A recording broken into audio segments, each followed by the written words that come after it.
듣고 말씀대로 하면은요, 하나님이 약속하신 이 성경에 약속하신 축복들이 여러분들과 여러분들의 자녀들에게 임합니다. 그런데 말씀을 듣고 여러분들이 여러분 마음대로 자녀 교육하고 마음대로 살면 그것도 성경에서 약속한 대로의 여러분들의 대가가 치루어지는 거예요. 특별히 자녀 교육에 있어서만큼은 품 안의 자식이라고. 내 품을 떠나 어떻게 케어할 수 없잖아요. 자식이라고 그래서 이렇게 마음을 만들 수도 없는 것이고. 그래서,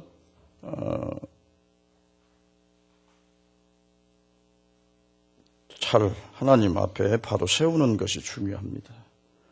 그래서 오늘은 부모의 신앙이 아이들에게 어떤 영향을 주느냐, 거기에 초점을 맞추어서 한번 말씀을 보고자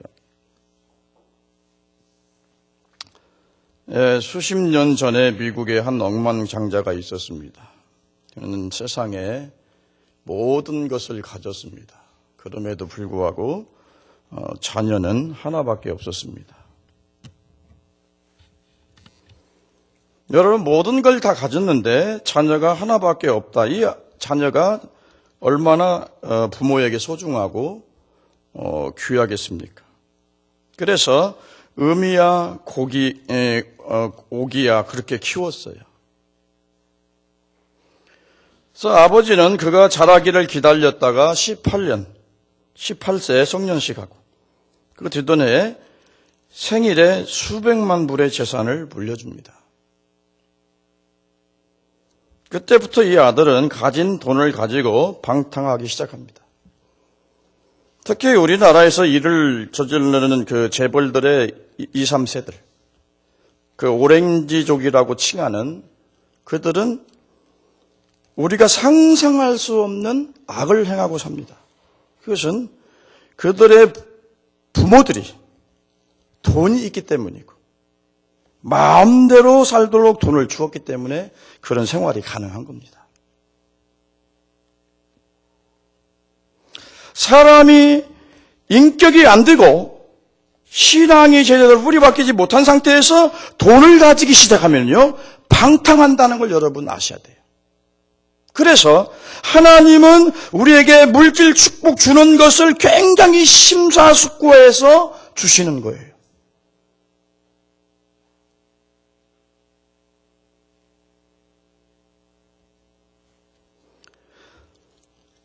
그렇게 하다가 집을 나갔습니다. 30세가 돼서 집에 돌아왔는데 재산은 다 탕진했고 몸과 마음과 영혼이 병들어서 폐인이 되어서 돌아왔습니다. 아들이 돌아와서 하는 말이, 나의 아버지가 나에게 그런 큰 재산을 주지 않았더라면 내가 오늘 이 꼴이 되지 않았을 거라 하면서 원망하고 후회했더랍니다. 여러분, 아버지가 무슨 죄가 있겠습니까? 하나밖에 없는 자식, 참 귀하고 소중하고 눈에 넣어도 안 아플 그 자식, 내 생명같이 사랑한 죄밖에 없어요. 그러나 아들이 잘못된 데에는 아버지의 잘못이 크다는 것을 우리는 다 인정할 수밖에 없어요. 아버지의 잘못된 가치관이 아들을 파멸의 수렁통에 빠뜨린 겁니다. 부모들의 잘못된 가치관, 또 부모들의 가치관이 어떠냐에 따라서 여러분들의 자녀들이 참으로 하나님과 사람 앞에 복된 사람으로 성장할 수도 있고요.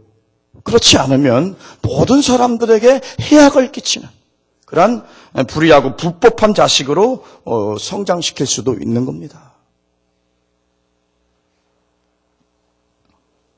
다시 말하면 부모들의 신앙과 부모들의 삶이 아이들의 행복을 좌우한다는 거예요.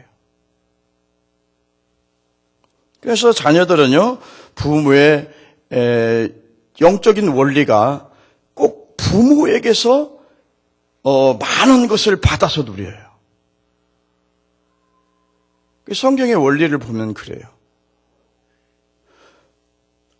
이 애가 정말로 너무 나쁜 짓을 많이 했는데도 부모가 신실하게 믿었던 자녀들은 하나님이 어느 정도의 배려를 해주세요. 그래서 아이들을 보면 성경에서요, 자녀들은 부모들의 영향이 굉장히 큽니다.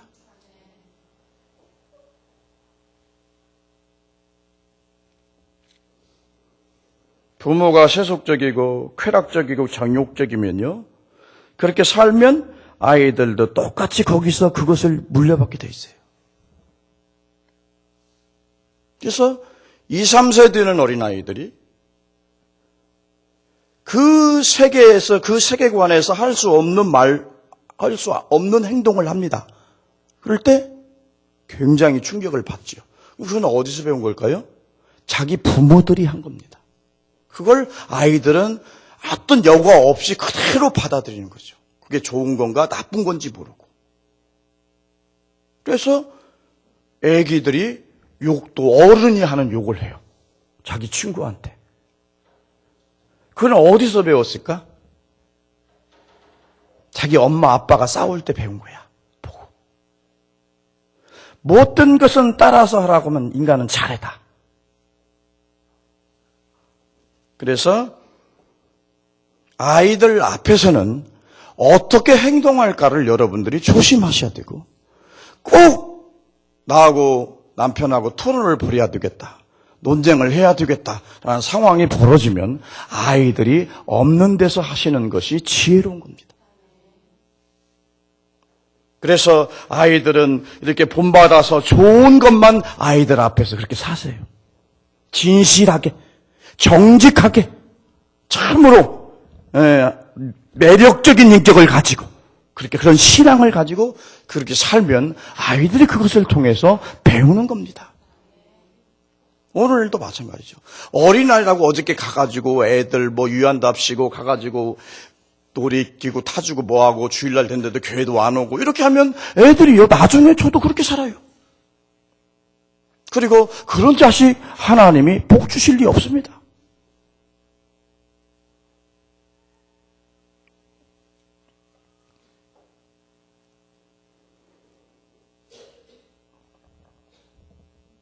부모가 하나님을 잘 알고 섬기고 기도하고 헌신적인 영적인 삶을 살면 아이들에게도 그 영적인 영향력이 그대로 공급이 돼요.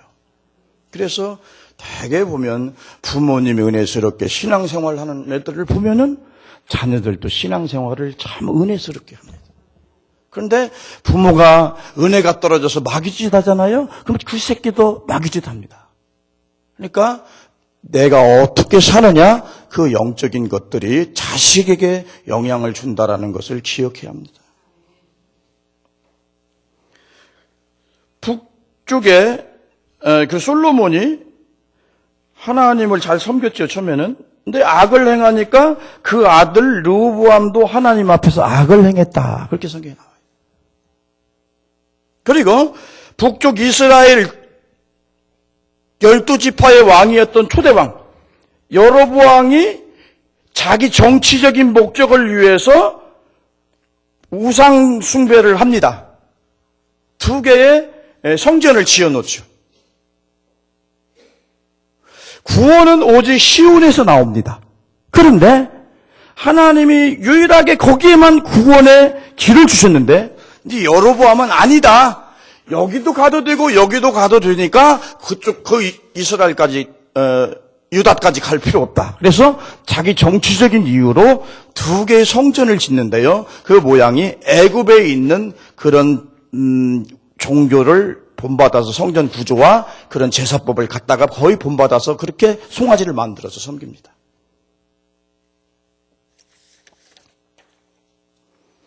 그런데 보면은 그 쿠데타가 8번인가 9번인가 일어나요. 그 왕조가 그렇게 바뀝니다. 피의 역사죠. 근데 바뀌는데 그 후손들이 여로보암의 죄에서 떠나지 아니했더라라는 말이 나와요. 계속. 그런데 결국 우상 숭배의 죄를 버리지 못하고 그 이스라엘, 북쪽 이스라엘이 아수르에 의해서 패망되고 거기에 있었던 많은 사람들은 다 끌려갑니다. 포로로, 노예로. 그래서 그 나라가 없어져 버려요. 왜 그래요? 여로보암이라고 하는 사람이 우상숭배의 죄를 지었고 그것에 영향을 받았던 그의 모든 후손들이 결국에 가니까 그 죄를 벌어지 못하고 나라가 패망되고 포로로 끌려가고 노예가 되는 그런 신세가 되더란 말이죠.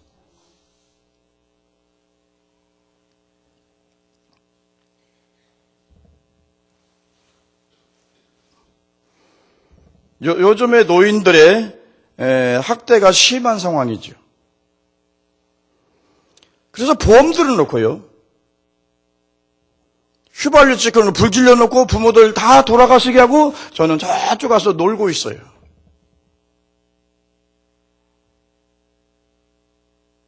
사건 사고가요. 돈 때문에 이제는 부모도 막 죽이고요. 때리고 폭력을 행사하고요. 언어폭력은 그냥 기본이고요. 이런 시대가 돼버렸어요. 내 자식은 다를 것이다 생각하는 것이 우리 부모님들 마음이죠. 그죠? 다 그렇게 페르나같이 살아도 우리 자식은 내가 다를 것이다. 그렇지 않습니다. 그런 생각하지 마세요. 어떤 사람은 그래요. 하나님이 다만 사랑한다고 한대. 웃기네. 어떻게 하나님 자기만 사랑한대? 무슨 근거로?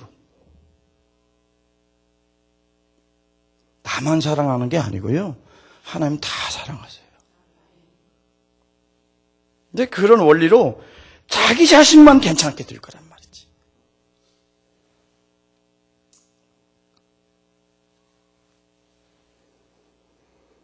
자신의 전생에 온갖 할지 못할지 다 해서 희생해서 헌신해서 그 자식들을 다 길러냈습니다. 옛날에는. 지금 그래도 돈이라도 좀 있죠. 그런데 그런 자식들이 이제는 무섭고 며느리가 무섭답니다.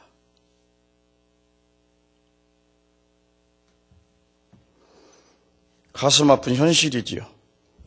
가난한 시절 어떻게 자녀를 키웠는지 여러분들은 다 모릅니다. 우리 먹을 것도 없었어요. 그래서 죽을 써서 허기진 배를 채워야 하는 어린 시절이 있었습니다. 여러분.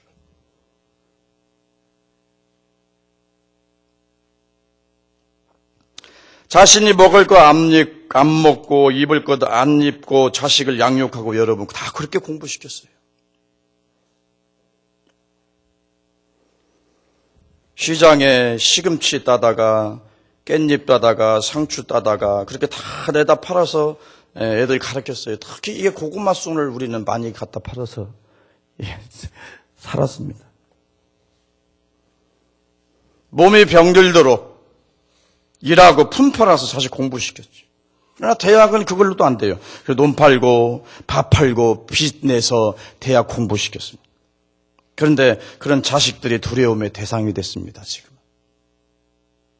이 비극적인 문제를 어떻게 해석해야 됩니까? 사랑이 죄입니까? 아니지요. 사랑은 죄가 아니라 인간에게 있어서 최고의 덕목이 바로 사랑입니다. 그러나 잘못된 게 하나 있죠. 잘못된 방법으로 사랑하는 것은 그건 나에게도 자식에게도 해로운 것입니다.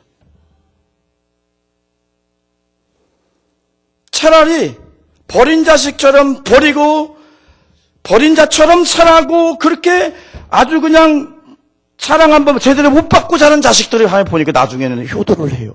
그런데요, 애지중지해서 모든 걸 다 해서 밭에서 가르쳤던 자식들이 성공하고 출세하면요, 그래서 검사나 판사가 되고 하면은요, 그 자식에게는 부모가 공경을 못 받는 것을 봐요.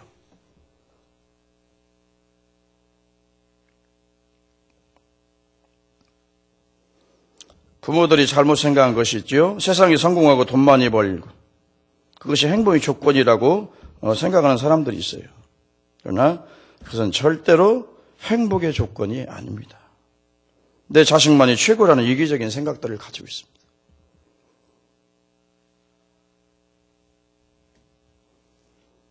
그런 생각들이 부모들이 자식들을 잘못 키우고요, 극단적인 이기주의자로 키우는 겁니다.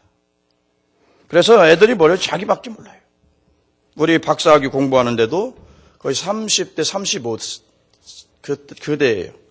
그런데 확실히 젊은 세대라 싸가지가 좀 없습니다. 인정머리가 없어요. 싸늘합니다. 그러나 우리는 아직은 그때 그래도 정적이잖아요.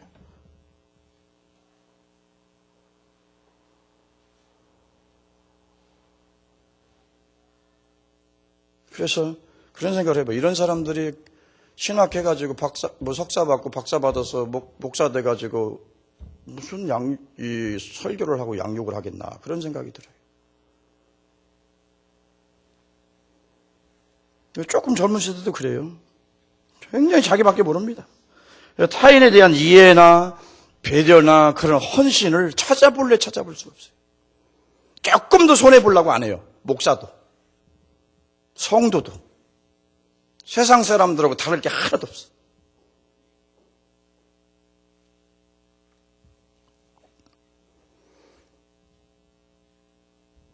그렇게 자식을 자기밖에 모르는 극단주의적인 이기주의자로 키우면요, 그 자식이 어른이 돼서 부모의 마음을 이해하고 배려하고 그래서 그 부모에게 효도할까요? 그렇지 않습니다. 자기밖에 모릅니다. 커서도. 그건 누가 그렇게 만든 거예요? 부모가 그렇게 만든 거예요.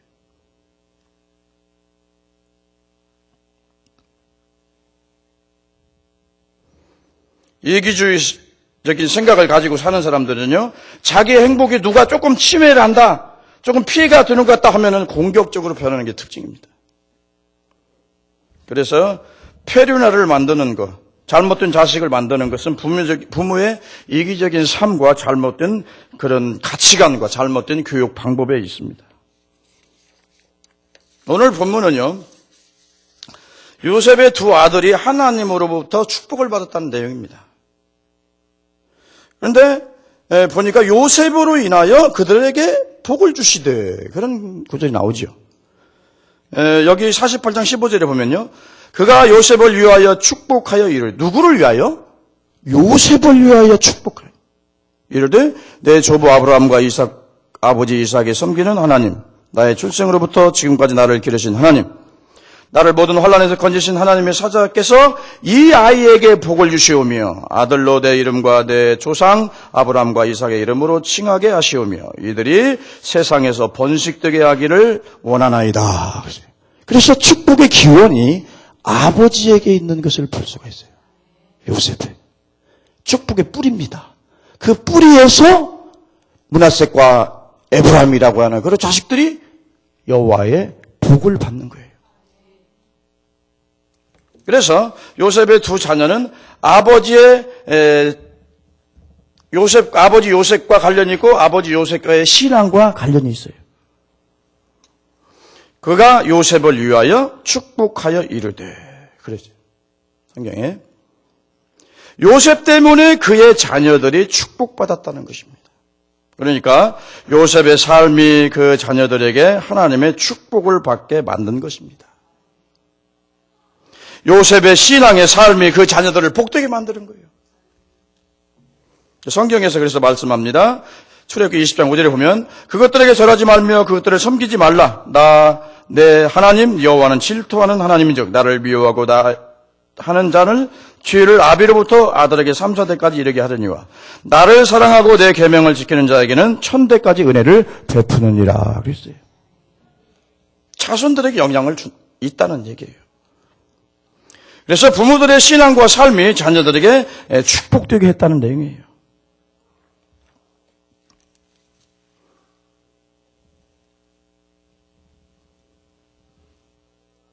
그러므로 우리 부모들이 우리 사랑하는 자녀들을 위해서 어떤 신앙의 삶을 사느냐, 그것은 굉장히 중요합니다. 그건 잘 살아라, 뭐하라 이렇게 말로 하는 것보다 더 큰 힘이 있습니다. 효력이 있어요. 그래서 잘 살아야 되는데, 그러면 요셉은 어떻게 살았기에 그 요셉의 믿음의 축복과 영적인 축복이 자녀들까지도 미쳤는가를 우리가 한번 생각해 보겠어요. 첫째는 요셉은 믿음으로 살았죠. 오직 믿음입니다. 자, 시련 가운데 요셉은 하나님의 약속의 말씀을 붙잡고 믿음으로 살았다는 거예요. 여러분, 사람이요, 모든 게 잘 되고 평안할 때는 다 믿음이 있는 것 같고 믿음대로 사는 것 같아요. 그런데 정말 어려울 때가 언제인 줄 아세요? 정말 환난이 있고 시련이 있고 정말로 시험당할 일을 당했는데도 하나님을 붙잡고 끝까지 믿는 게 그게 바로 믿음인 거예요. 그래서 믿음은요, 시련이 우리 삶에 찾아왔을 때 믿음이라고 하는 건 빛을 사실 발휘하는 거예요. 사랑하는 아버지의 사랑을 독차지했던 요셉, 하루아침에 애굽의 노예로 전락합니다. 노예로서 비천한 신부님에도 불구하고 그는 믿음을 놓지 않아요. 그래서 자신의 주어진 일에 최선을 다해서 일을 합니다. 그래서 그것이 인정받아서 그 보디발의 집에서 가정 총무가 돼요. 그러면서 그 가정의 모든 것을 다 요셉에게 맡깁니다. 그러면서 보디발이 하는 말이 무슨 얘기예요? 하나님이 너와 함께하는 걸 내가 보았다고요. 그러니까 내가 이 가정의 모든 걸 다 책임져라.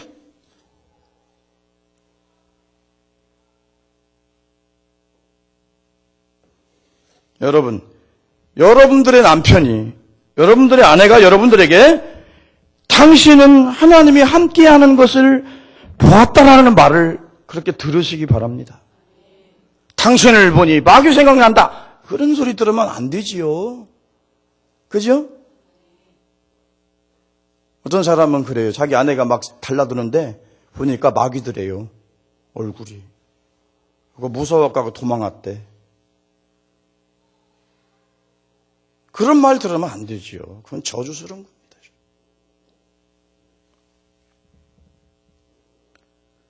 그런데 믿음으로 살고 어떻든 간에 믿음으로 사는데 믿음으로 사는 데는 뭐가 찾아와요? 꼭 거룩한 것, 축복된 것에는 막아 끼게 돼 있어요. 시험이 찾아오죠.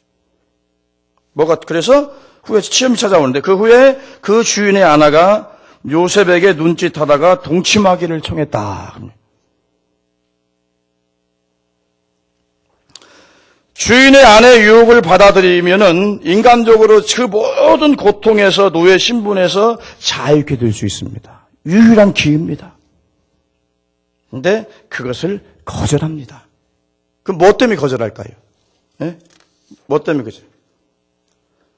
성경 창세기 20장 6절에 보면은요, 이 집에는 나보다 큰 이가 없으며 주인이 아무것도 내게 금한 것이 아니하였어도 금한 것은 당신뿐이니 당신은 그의 아내임이라. 그런즉 내가 어찌 이 큰 악을 행하여 하나님께 죄를 지으리요. 득죄하리요.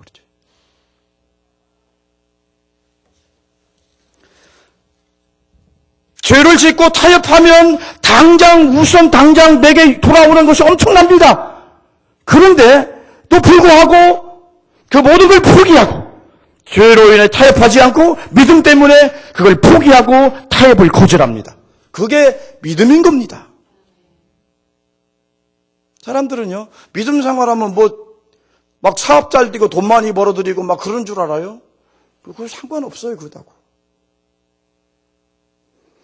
믿음이 좋아지면 자신이 어떤 물질적 이익이나 권력적인 것이나 어떤 것을 많이 유익이 온다 할지라도 결코 죄와 현실과 세상과 타협하지 않는 게 믿음이다 그거예요. 이렇게 믿음으로 사니까 이런 믿음에 자녀들에게 영향을 줘서 자녀들이 축복을 받는 거예요.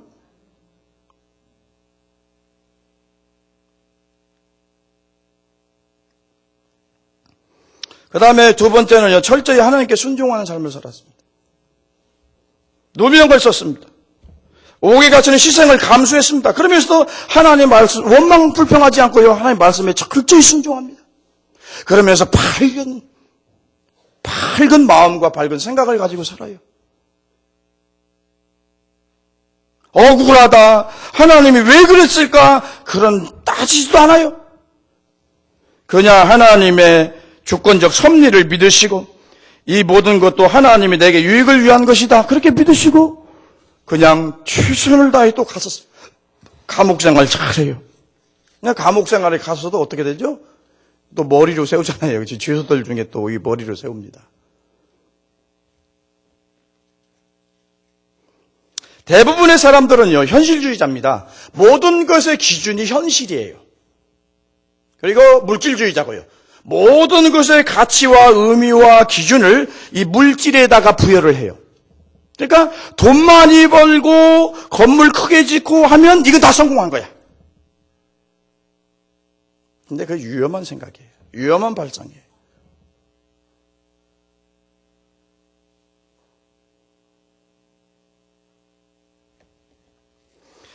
우리 성도들의 삶의 기준은 하나님의 말씀이고요.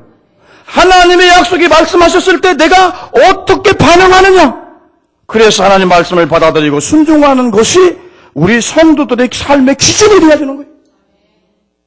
그래서 여러분들은 어떤 사유를 하든 어떤 사건에 대한 내 삶에 대한 해석을 하든 간에 그 해석학의 기준은 하나님의 말씀이 되어야 된다는 거예요. 이게 세상적으로 해석하시면 안 돼요.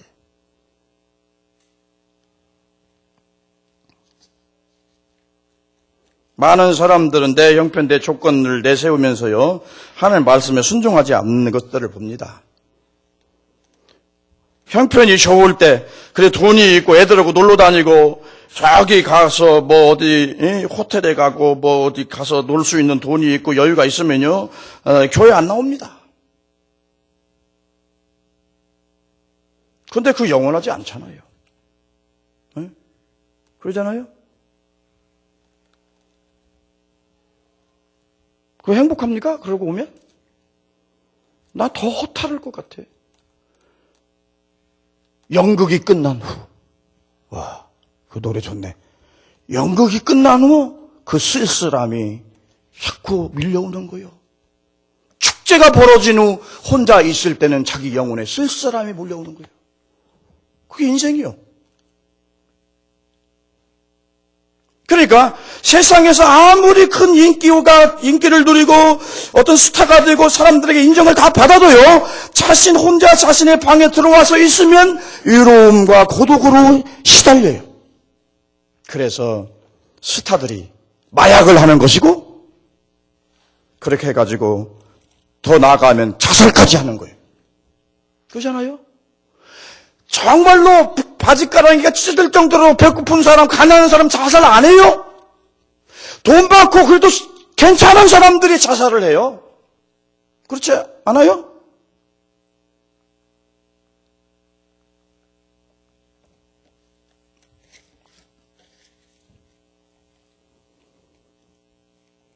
사람들은 세상과 타협하고 사는 삶을 아주 그냥 보편적으로 생각하고 아주 그냥 그렇게 사는 것이 뭐 교인으로서 정당하다고 생각합니다. 그러나 절대로 세상과 타협하고 현실의 삶의 기준을 두고 살면 하나님의 말씀과 완전히 반대로 간다는 걸 여러분은 아셔야 합니다.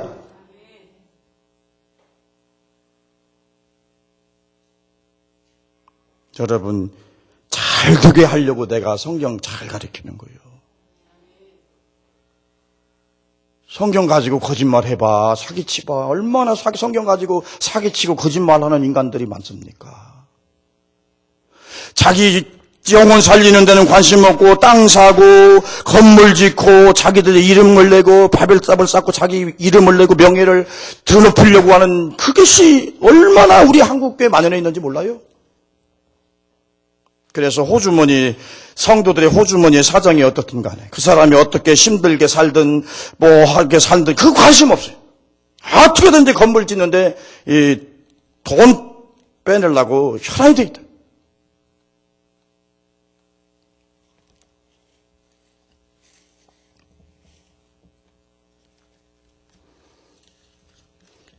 모든 것이 현실주의적이고 물질적이고 세상적인 것에 기준을 두고 세상과 타협하고 그렇게 살면은요, 절대로 여러분들은 하나님께 순종할 수 없습니다.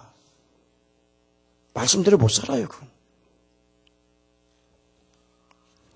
그래서 순종의 삶에 하나님 축복하겠다고 얘기하는 거예요.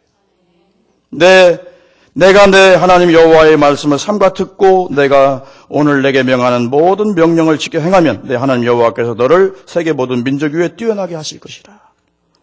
이 신명기 28장 2절에 보면 내가 내 하나님 여호와의 말씀을 청종하면 이 모든 복이 내게 임하여 내게 이르리니. 신명기 28장 3절에 성읍에서도 복을 받고 들에서도 복을 받을 것이며 내 몸의 자녀와 내 토지의 소산과 내 짐승의 새끼와 소와 양과 새끼가 복을 받을 것이며 내 광저리와 떡반죽 그릇이 복을 받을 것이며 내가 들어와도 복을 받고 나가도 복을 받는다. 근데 반대로요, 너희가 불순종하면 나와도 저주받고 들어가도 저주를 받는다. 그래서 제가 뭐라고 그래요? 신앙이라고 하는 건 삶이에요.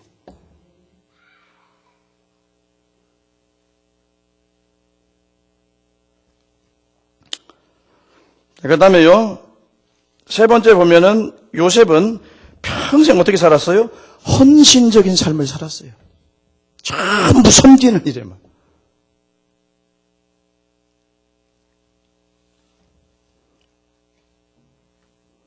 요셉은요, 이 노예로 살아가면서 많이 성숙하지요, 인격적으로. 어린아이 시절에는 아버지의 사랑만 받고 살았습니다. 그래서 쟤밖에 몰랐죠. 그래서 다른 형제들보다 요셉을 특히 사랑하니까, 편애하니까, 그리고 어떻게 표현했어요? 다른 형제들은 가서 막 일 시켰어요. 노동 일 시키고. 근데 그 요셉은 채색옷을 입고 집에서 그냥 아주 편안하게 살고. 그러니까 형제들이 더 시기했죠. 미워했죠.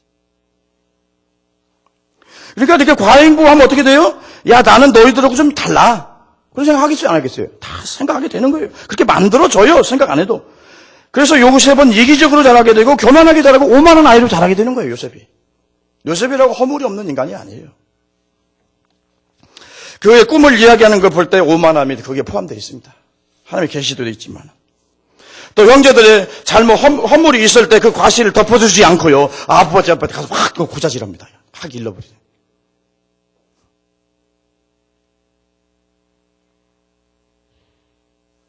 근데요, 노예살이 하면서 이런 이기심이 깨지게 되고 다른 사람 섬기고 헌신하는 법을 노예살이 하면서 배우게 돼요.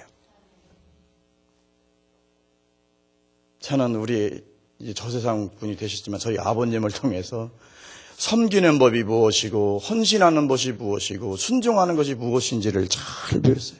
저는 어릴 때부터 이렇게 배웠어요. 순종을 안 하면 뭐가 날라와요? 대추나무가 날라와요.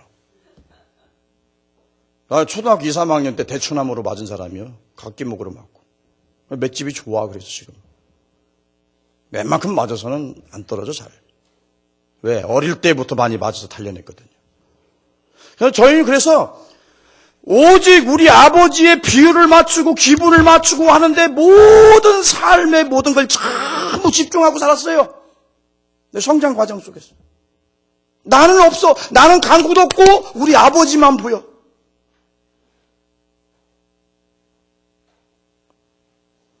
제가 그냥 조금 이제 거의 끝났으니까. 제가 저녁에 이제 옛날에는 공해가 심하지 않았기 때문에 가을 노을이 지면은요, 온 들판이 아주 붉은 노을로 확 물듭니다. 아주 그것이 아주 너무 좋아요. 그래서 참 누가 밥을 챙겨줬는가 하는 잘 안 되는 학교 갔다 왔더니 밥을 뒤에 이제 이게 노을이 내려가는데 거기서 나한테 밥을 챙겨주는데 밥을 먹는데 이 밥보다는 저 가을 노을이 환상적인 거예요. 어릴 때도 이 아티스트적인 기질이 있었던 거예요. 감동이 되는 거예요. 와, 그런 분위기에서 밥을 먹기 행복한 거예요. 그래서 제가 삐뚤어지게 안 나간 거예요. 아셨어요? 아멘 안네. 배 아픈가? 그렇게 상처받고 삐뚤어지게 나갈 수밖에 없었는데 저는 그렇게 삐뚤어지지 않았습니다. 그건 하나님의 이 자연이라고 하는 걸 통해서 제 심성에 상처난 것들을 다 치료해 주셨어요. 황홀함을 느꼈던. 그래서 우리 아버지도 황홀하라고. 그때 초등학교에 갔다 와서 아버지 술 드시고 그렇게 계시더라고. 밥을 차려 내가 이제 밥도 다 했거든. 해서 이렇게 차려 드리고 그때 딱 저녁 때 내가 밥 먹던 시간 옛날에. 그래서 그게 추억이 생각이 나서 다 차려드리고 뒷문을 열어드렸어요. 가을 노을을 보시면서 좋은 환경에서 드시라고. 그리고 앞문을 쫙 닫아드렸어요. 그랬다 딱 나갔는데 뒤에서 밥상이 날라오는 거예요. 왜 밥상이 왜 날라왔나 봤더니 이놈이 다 꼴보기 싫어가지고 문을 닫았다고. 그런데 나는 우리 아버지 좋은 자연적인 환경 속에서 아버지 이렇게 식사 맛있게 드시라고. 속모 차리는 아버지지만. 그랬더니 그리고 부의 문 열어놓고 안문을 닫고 이놈이 다 꼴빛이라고 문 닫았다고 그냥 이게 이 밥상에 그냥 두로 그냥 널러거든요. 아, 재밌어요. 드라마틱해요. 제가 소설 하나 쓰려고요. 그래서 저는 어릴 때부터 우리 아버지 중심의 삶을 살았어요. 내 감정, 내 어떤 것이 중요하지 않아요. 우리 아버지의 기분, 우리 아버지 중심의 삶을 살았어. 지금 나는 그래요, 솔직히. 내가 부족한 것도 많고, 하지만 나는 하나님 중심. 하나님이 어떻게 생각하느냐가 중요하지, 사람이 어떻게 생각하느냐 나는 중요하지 않아, 별로, 사실. 그래서 난 사람을 별로 생각하지 않아.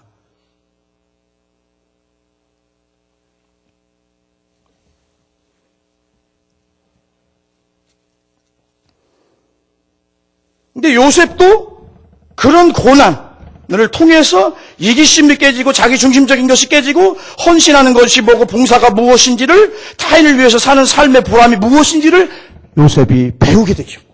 다 준비 과정이요. 요셉이 한 쓰시려고.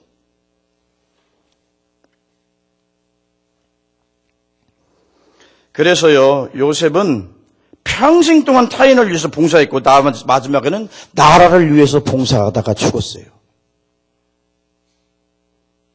그래서 이런 헌신의 삶에는 복이 있는 거예요. 내가 선행의 씨를 뿌리면 기쁨의 열매를 거둘 때가 옵니다. 내가 못 거두면 내 자식이 거둬요. 절대로 하나님은 복 주시는 거, 주를 위해서 행한 거 절대로 30배, 60배, 100배로 갚아주시는 분이지 그걸 떼먹는 분이 아니세요. 그래서 구원은 주님의 십자가의 공로로 받지만 우리가 살면서 누리는 축복들은요, 내가 무엇을 위해서 얼마나 뿌렸느냐에 따라서 내 삶의 축복이 결정되는 거예요. 그래서 시편 126편 5절에 보면요, 눈물을 흘리며 씨를 뿌리는 자는 기쁨으로 단을 거두리다. 울며 씨를 뿌리러 나가는 자는 반드시 기쁨으로 그 곡식의 단을 가지고 돌아오리라 그랬어요. 믿음의 씨를 뿌리고 순종의 씨를 뿌리고 헌신의 씨를 뿌리면 그것을 내가 거두고 내 자녀들이 거둔다는 얘기예요. 요셉의 헌신적인 삶을 통해서 뭘 배웠어요? 자식들은 신앙이라는 것이 무엇인지를 배우고 헌신이라는 걸 배운 거예요. 나도 어른이 되면 우리 아버지같이 돼야지. 나도 어른이 되면 우리 엄마같이 돼야지. 그래서 인생의 롤 모델이 아버지가 되고 어머니가 돼야 되는 거예요. 롤 모델이 술 마시는 것에 롤 모델이 되면 안 돼, 아버지가. 애들한테. 응?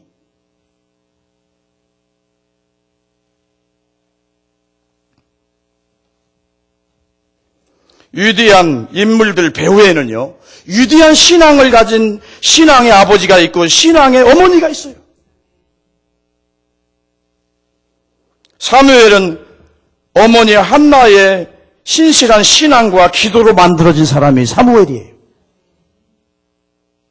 절대 여러분들은 세상적인 방법으로 세상적인 어떤 걸 가지고 자식 키우려고 하지 마세요. 그냥 나중에 불 안 받으면 다행이에요. 이 시대가 지금 이상하게 돌아가고 있어요. 어거스틴은 그 어머니의 간곡한 기도의 결과로 어거스틴이라는 사람이 만들어진 거예요. 어거스틴이 얼마나 난잡하게 살았어요. 어머니의 눈물의 기도가 기독교에서도 가장 올바른 진리를 정립해내는 위대한 신학자요 성자가 된 거예요. 원래 이단자가 이교도에 빠졌던 사람, 온갖 쾌락과 정욕의 노예가 되던 사람이 어머니의 눈물의 기도를 통해서 그렇게 하나님의 참 복받은 사람으로 삶을 살다가 갔어요. 여러분들은 자녀를 위해서 눈물 뿌리면서 여러분 기도하고 있습니까? 예배에 자식들이 있으면은 그냥 어떻게든지 데려와서 하나님 앞에 예배 드리려고 하고 여러분 자녀를 데리고 계세요?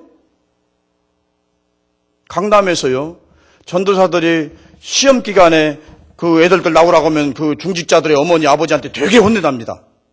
지금 어느 시적인데 시험 봐야 하는데 어디 교회를 오라고 하냐고. 시대가 그렇게 됐어요. 그런 말을 못 한다는 거예요. 공부 좀 못해도 돼요. 절대로 인생, 성공과 행복은 성적순 아니에요. 하나님 앞에 믿음으로 바로 세우시고 여러분들이 그들을 위해서 돈의 유산으로 물려주지 말고 영적인 유산을, 신앙의 유산을 물려주세요. 그래야 하나님이 키워야, 하나님이 키워야 제대로 이놈이 이끌고 가는 거예요. 여러분들 말 안 듣습니다. 가 뒤에 어머니 답니다. 엄마 잘할게 하고 가서 뒤에 어머니 돼요.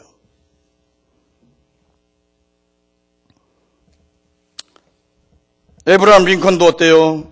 그의 어머니가 일찍 죽었지만 신앙의 어머니, 그런 헌신적인 기도, 그리고 둘째 재혼했는데 아버지가 재혼했는데 그 어머니도 신앙이 그렇게 좋은 사람. 그러니까 통나무집에서 와싱턴까지 갈 수 있는 능력이 어디서 생겼느냐? 하나님이 그렇게 끌고 가신 거예요. 모든 조건이나 학력으로 보나 모든 것으로 보나 어떻게 그 자리까지 올라가겠어요? 그들의 부모와의 그런 헌신적인 믿음이 그렇게 기적을 만들어낸 겁니다. 자식 잘못된다고 너는 왜 그렇게 생겼냐 그렇게 다 터지 마세요. 부모가 잘못 살아서 그리고 부모가 유전자를 잘못 물려줬으면 성령으로 거듭나게 해서 새 사람 만들고 그렇게 하도록 성도들이 기도해야 되는 거예요. 여러분 자식은요 부모들의 유전자 물려받아요 안 물려받아요? 물려받으니까 너는 왜 그렇게 네 애비 닮아가고 그러냐 그런 소리 하지 마세요. 다 자기 유전자도 다 가져갔어. 그러면 그것이 바꿔지려면 하나님의 성품을 받고 하나님의 생명으로 거듭나서 하나님의 사람으로 만들어지면 그래서 하나님의 생명을 따라 살면 그가 새로운 사람 되는 거예요. 그걸 위해서 여러분들이 기도하란 말이죠.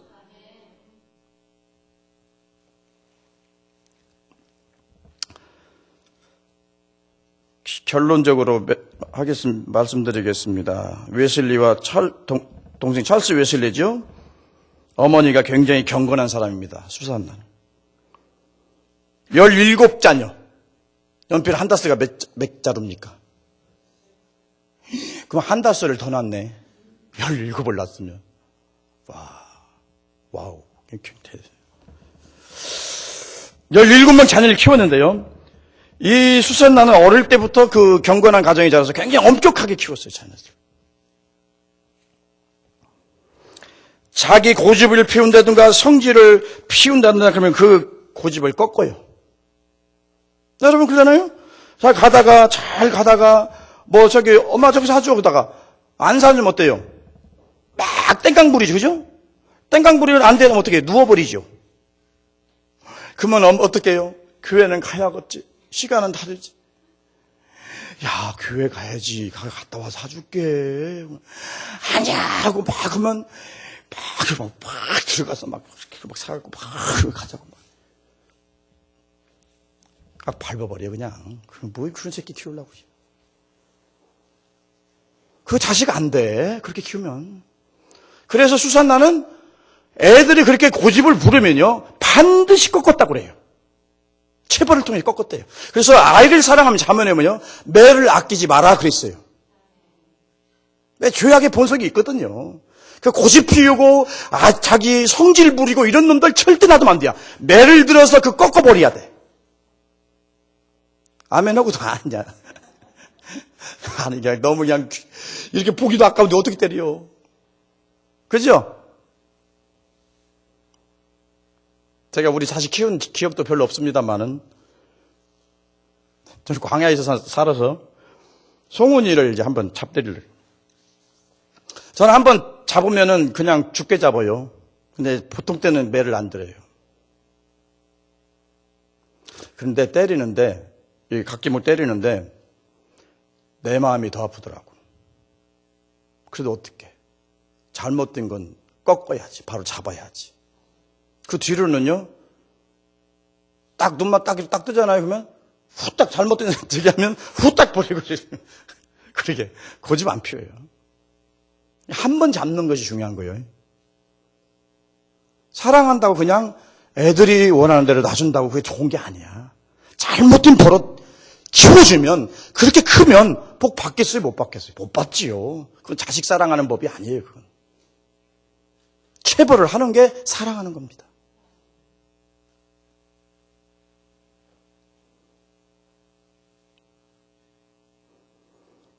아이들이 요즘은 그러잖아요. 고집 부리면 꺾지 못하고 쩔쩔매는 부모님들을 보지, 그죠? 아이들 앞에서. 어쩔 줄 몰라, 쩔쩔매. 식당에서 막 뒤집어지고 엎어지고 막 그러면은 어쩔 줄 모르고 쩔쩔매서 그냥 어떻게 다. 그런 부모들 있는가 하면은 어떤 데는 다 또 밥 먹으려고 다 했는데 또 휴게소에서 막 어떤 또 부부가 막 개새끼 5마리를 가지고 오더만, 우리 어른들 밥 먹는 식탁에다 5마리 개새끼를 그냥 올려놓고, 아이고, 나 옆에서 밥 먹는데, 나 개새끼 별로 좋아도 않는데, 그 개도 이쁘지도 않아. 막 이거 블럭 같은 게 있잖아요, 이만한 거. 이만한 거 있잖아요. 그 5마리를 그냥 밥 먹는 사람들 밥 먹는 식탁에다가 탁 놓고 이것들이, 뭔 지랄들이야, 이것들이. 그냥 이거 잡아버릴까, 이것들 하다가 그냥 밥만 먹고 후딱 들어왔지. 참 볼짱시간 인간들도 많아. 언제부터 지들 개새끼들 가지고 그랬어? 몇십 년 만에도 독세기죽 해가지고 끓여서 그거 먹는 저기도 없어서 못 먹었는데. 너무 그렇게 살지 말아요. 옛날 생각하고 살아, 옛날 생각하고 살아. 아무거나 줘도 맛있게 먹어, 그냥. 나도 그랬는데 아무것도 줘도 안 들어가던데. 마지막 그 수산나의 충고를 잘 여러분 새겨드리시기 바랍니다. 그걸로 마치겠습니다. 자녀들의 고집을 즉시 꺾어버려라. 이것은 빨리 꺾을수록 좋다. 자녀들에게 지나치게 친절하고 제멋대로 하도록 내버려두는 부모는 사실상 잔인한 사람이다. 이런 부모는 타파되어야 할 악습을 길러주는 것이다. 그런 거예요. 타파되어야 할 악습을, 악한 습관을 길러주는 거라는 거예요. 그게. 그리고 또 말하죠. 자녀들이 제멋대로 하도록 내버려두는 것은 마귀의 일을 하는 것이며 신앙을 무의미하게 만들고 구원을 불가능하게 만들며 자녀들의 영혼과 육신을 멸망케 하는 사람이다. 그랬어요. 여러분 어린이 말을 맞이해서 여러분들의 자녀들에게 영적인 영향력, 그런 참 믿음의 삶, 순종의 삶, 헌신의 삶을 통해서 여러분들의 자녀들에게 정말 좋은 유산을 물려주고 있는가 한번 생각해 보시고요. 또는 마지막은 정말로 하나님의 사람으로 여러분들의 자녀를 잘 양육하고 있는가, 그걸 한번 점검하시고 잘못된 것이 있다면 오늘 말씀대로 교육하시면, 그리고 여러분들 그렇게 살면 여러분들의 자녀는 하나님이 알아서 키우시고 알아서 복 주실 겁니다. 기도하겠습니다. 우리 아버지 감사합니다.